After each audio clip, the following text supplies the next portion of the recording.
நைட்டோட நைட்டா India team வந்து பாத்தீங்கன்னா கப்பை ஜெயிச்ச கையோட வந்து பாத்தீங்கன்னா ஹனுமானோட கோயிலுக்கு பாத்தீங்கன்னா ஆஞ்சநேயர் கோயில் அந்த கோயிலுக்கு போய் கும்பிட்டுருக்காங்க கப்பை வச்சு. அதோட வைரல் வீடியோ இணையதளத்துல சக்க போட்டு போட்டுக்கிட்டு இருக்கு. அதையும் பாருங்க. எல்லாருமே கோச்சர்ல இருந்து எல்லாருமே வந்து பாத்தீங்கன்னா போய் அந்த கப்பை வச்சு கும்பிட்டுக்கிட்டு இருந்திருக்காங்க.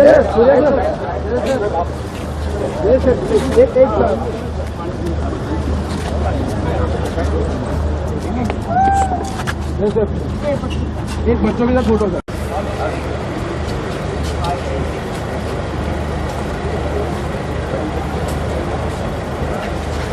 वो तो है हमारा बंदा है ना, फोन से लगा हुआ है, दे देगा सारे। बोलता हूँ उसको दे देगा, वो फोन से लगा हुआ है ना।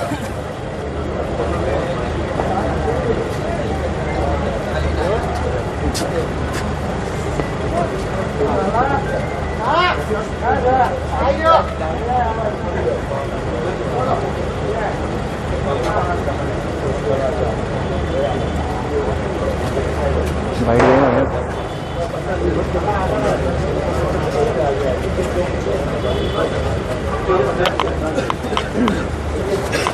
मुझे भाई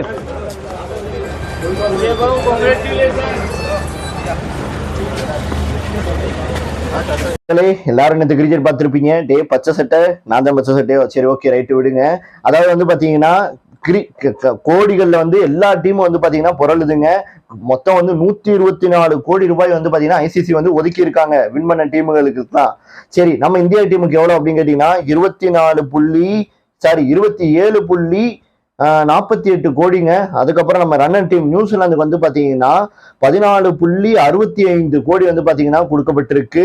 அப்புறம் சும்மா சொல்லக்கூடாது, செமிஃபைனல் விளையாண்ட டீமுக்கும் வந்து பாத்தீங்கன்னா பிரைஸ் வந்து கொடுத்திருக்காங்க. 7.24 கோடி ரூபாய் வந்து பாத்தீங்கன்னா செமிஃபைனல் டீம், அதாவது நம்ம south Africa New Zealand, south Africa இங்கிலாந்துக்கு.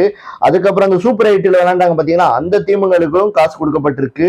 3.48 கோடி ரூபாய் வந்து பாத்தீங்கன்னா கொடுக்கப்பட்டிருக்கு. அதை விட இன்னொரு ஒரு சூப்பரான ஒரு திட்டமே வந்து நான் அதை தான் சொல்லுவேன். அதாவது வந்து இந்த உலகக்கோப்பையில விளையாண்ட மற்ற டீமுகள் இருக்காங்க பாத்தீங்கன்னா அந்த 20 டீம் மொத்தம் விளையாண்டுருக்கு. அந்த டீமுகளுக்கும் காசு கொடுக்கப்பட்டிருக்கு. அதாவது 2.29 கோடி ரூபாய் வந்து பாத்தீங்கன்னா கொடுக்கப்பட்டிருக்கு மற்ற டீமுகளுக்கு. இந்த சின்ன சின்ன டீமுகளுக்குலாம் இந்த ஒரு மிகப்பெரிய ஒரு தொகைங்க. இந்த ஜிம்பாவே, இந்த கனடா, இந்த மாதிரி டீமுகளுக்குலாம் இது மிகப்பெரிய தொகை. இதை வச்சு அவங்க டெவலப் ஆகலாம். பச்சை சட்டை மஞ்சள் சட்டை நிறைய பேர் தப்பா புரிஞ்சுக்கிட்டு இருக்கீங்க. நேற்று மேட்ச்க்கு நடுவில் ஒரு மிகப்பெரிய ஒரு சம்பவம் வந்து பாத்தீங்கன்னா நடந்திருக்கு.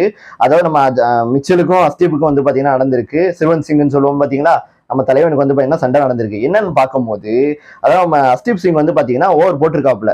போட்டதை வந்து பாத்தீங்கன்னா என்ன பண்ணிருக்காப்புல, நம்ம தலைவர் மிச்சல் வந்து பாத்தீங்கன்னா ஸ்ட்ரெயிட்டா அடிச்சிருக்காப்புல. அந்த பால உடனே கேட்ச் பிடிச்ச அஸ்தீப் சிங், அதாவது நம்ம சிறுவன் சிங் வந்து பாத்தீங்கன்னா உடனே வந்து ஸ்டெம்பிள் எறிறேன்னு சொல்லி மிச்சல் மேல வந்து பாத்தீங்கன்னா எரிஞ்சிருக்காப்புல. அவர் வந்து பாத்தீங்கன்னா மிச்சல் வந்து அந்த பாலை வந்து தொடையில வாங்கியிருக்காப்புல. வேகமா தொடையில வாங்கினோடனே வந்து பாத்தீங்கன்னா என்னடா என்னவே இருந்துட்டியா, என்னடா அவரை பெரிய ஆளாடான்னு சொல்லிட்டு பேட்டை தூக்கிட்டு உடனே வந்து பாத்தீங்கன்னா மிச்சல் வந்து பாத்தீங்கன்னா சண்டைக்கு வந்திருக்காப்புல. உடனே நம்ம பஞ்சாயத்து தலைவரான அம்பேர் வந்து பாத்தீங்கன்னா குறுக்க போய் சமாதானப்படுத்தி இருக்காப்புல. உண்மையிலே பாராட்டக்கூடிய விஷயம் இதுல யாருன்னு கேட்டீங்கன்னா சூரியகுமார் யாதவ் தாங்க. ஃபீல்டிங்ல நின்றாலு உடனே கூடுன்னு பிச்சுக்கு வந்து பாத்தீங்கன்னா ஓடி வந்திருக்காப்புல. ஓடி வந்து மிச்சல்கிட்ட சமாதானப்படுத்தி சேர்ப்பா விளையாடுப்பா அப்படின்னு சொல்லி சமாதானப்படுத்தி இருக்காப்புல. அதுக்கப்புறம் வந்து பாத்தீங்கன்னா இந்த மேட்சோட இந்த கர்மத்தை விட்டுருவோம்னு சொல்லி இந்த சண்டே வந்து பாத்தீங்கன்னா மிச்சலும் அஸ்தீப் சிங்கும் கை கொடுத்து இந்த சண்டே வந்து பாத்தீங்கன்னா முடிச்சு வச்சிருக்காங்க.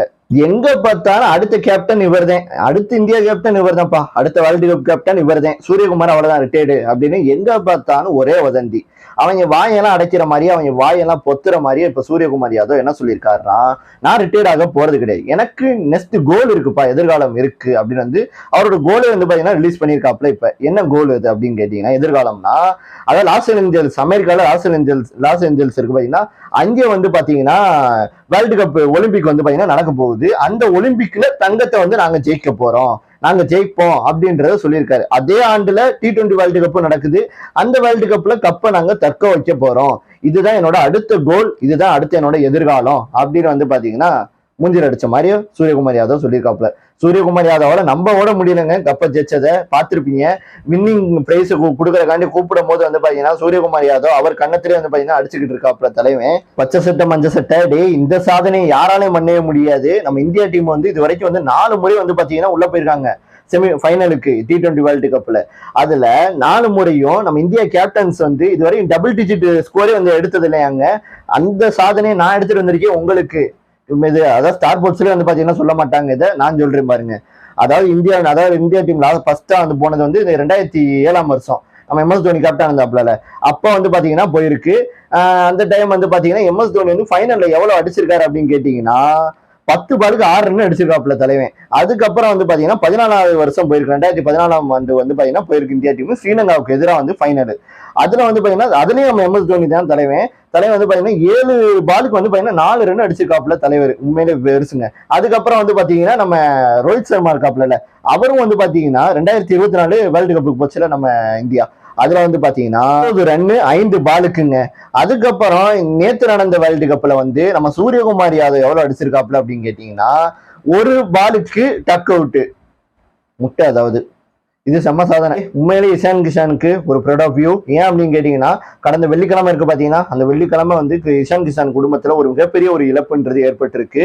வெள்ளிக்கிழமை வந்து இஷான் கிஷானோட கசின் சிஸ்டர்ன்னு வந்து பாத்தீங்கன்னா சொல்றாங்க, கரெக்டா வந்து தெரியல. 2 பேரும் வந்து அவங்க சொந்தக்காரவங்க கார்ல போகும்போது அவங்களுக்கு விபத்தாகி ஸ்பாட் அவுட்டா வந்து பாத்தீங்கன்னா இறந்திருக்காங்க, உயிரிழந்திருக்காங்க. அவங்களோட இறுதி சடங்கு கூட போக முடியாம ஃபைனல்ல வந்து இருந்து நம்ம இந்தியா டீமுக்காண்டி தேசத்துக்காண்டி விளையாடுன்னு சொல்லி மேட்சை வந்து பாத்தீங்கன்னா விளையாடி கொடுத்திருக்காப்புல. கிட்டத்தட்ட அரசதமும் வந்து பாத்தீங்கன்னா அடிச்சு இந்தியா டீம் ஜெயிக்க வச்சிருக்கிறதுக்கு அவரும் ஒரு காரணமா வந்து பாத்தீங்கன்னா இருந்திருக்காரு. உண்மையிலே பெரிய விஷயங்க. அவங்க அப்பாவே வந்து பேட்டி கொடுத்திருக்காரு, இன்டர்வியூ வந்து கொடுத்திருக்காரு. நான் அந்த மேட்சுக்கு வந்து லைவ்ல பார்க்கணும் எனக்கும் ஆசை, ஆனா என்னால வர முடியாத நிலைமையில வந்து நாங்க இருந்தோம். உண்மையிலே பெரிய விஷயம் இஷான் கிஷானுக்கு அப்படின்னு அவரே வந்து பாத்தீங்கன்னா சொல்லியிருக்காரு. தலைவி உண்மையிலே வந்து இந்தியா இது வரைக்கும் பெரிய பெரிய சாதனைகளை வந்து படைச்சிருக்காங்க நேற்று ஜெயிச்சதுல இருந்து.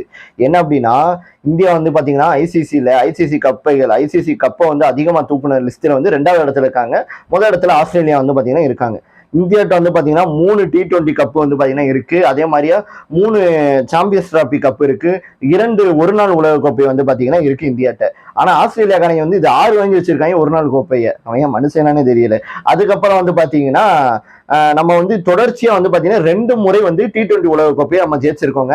2024 இப்ப நம்ம 2026 ஜெயிச்சிருக்கோம். அது மட்டும் கிடையாதுங்க, ஐசிசி கோப்பைகளை தொடர்ந்து 3 வாட்டி ஜெயிச்சுக்கிட்டு இருக்கோம். 2024 T20, 2025 சாம்பியன்ஸ் டிராபி, இப்ப 2026 T20 திருப்பி ஜெயிச்சிருக்கோம். தொடர்ந்து இதுல வந்து பாத்தீங்கன்னா ஜெயிச்சிருக்கோம். அதுக்கப்புறம் வந்து பாத்தீங்கன்னா இது வரைக்கும் எந்த ஹோம் கிரவுண்ட்ல வந்து இது வரைக்கும் ஜெயிச்ச டீம்னா அது வந்து நம்ம தான். இந்தியா தான் வந்து பாத்தீங்கன்னா இந்த வேர்ல்டு கப்பை நடத்துறாங்க. இந்தியாவில தான் நடந்துச்சு. இந்தியா தான் வந்து பாத்தீங்கன்னா ஜெயிச்சிருக்காங்க கப்பை. இது வரைக்கும் எந்த டீமும் இன்னும் பண்ணல. பல சாதனை வந்து பாத்தீங்கன்னா பண்ணியிருக்காங்க. முடிஞ்ச பிறகு ஆட்டத்தொடர் நாயகனான சஞ்சு சாம்சன் என்ன சொன்னாரு அப்படின்னு கேட்டீங்கன்னா உண்மையில இது ஒரு மோட்டிவேஷனா எடுத்துக்கலாங்க. என்ன அப்படின்னு கேட்டீங்கன்னா அதாவது 2024 வேர்ல்டு கப் இருக்கு பாத்தீங்கன்னா T20 வேர்ல்டு கப், அதுலயும் வந்து சஞ்சு சாம்சன் இருந்தாரு. ஆனா அவரை விளையாட வைக்கல. அப்ப வந்து அவர் என்ன சொல்றாருன்னா, நான் அதுலயே வந்து இருந்தேன், ஆனா என்னை விளையாட வைக்கல. ஆனா அவங்க கப்பு தூக்கும் போதெல்லாம் நான் வந்து இருக்கிற மாதிரியா எனக்கு மனசுக்குள்ளே வந்து நான் நினைச்சு ஒரு கற்பனை வந்து உருவாக்குவேன், ஒரு கற்பனை வந்து வளர்ப்பேன். அதுல நான் கப்பு தூக்குற மாதிரியா, அதுல அந்த செலிப்ரேஷன்ல நான் இருக்கிற மாதிரியா, இந்த மாதிரி கற்பனைகள் வந்து நான் பண்ணிக்கிட்டே இருந்தேன் கடந்த 2 வருடங்களா. அதுக்கப்புறம் என்னோட நியூசிலாந்துக்கு எதிரான சீரீஸ்ல வந்து என்னோட பேட்டிங் எல்லாம் எல்லாமே வந்து ரொம்ப மோசமா இருந்துச்சு. இதை பார்த்தோன்னே எனக்கு அந்த கற்பனைகள்லாம் வந்து ரொம்பவே வந்து தரமட்டமாயிருச்சு, உடஞ்சிருச்சு. ஆனால் நான் வந்து திருப்பி கற்பனைகளை வந்து வளர தொடங்கினேன். கொஞ்சம் கொஞ்சமா செதுக்கி கட்ட ஆரம்பிச்சேன்.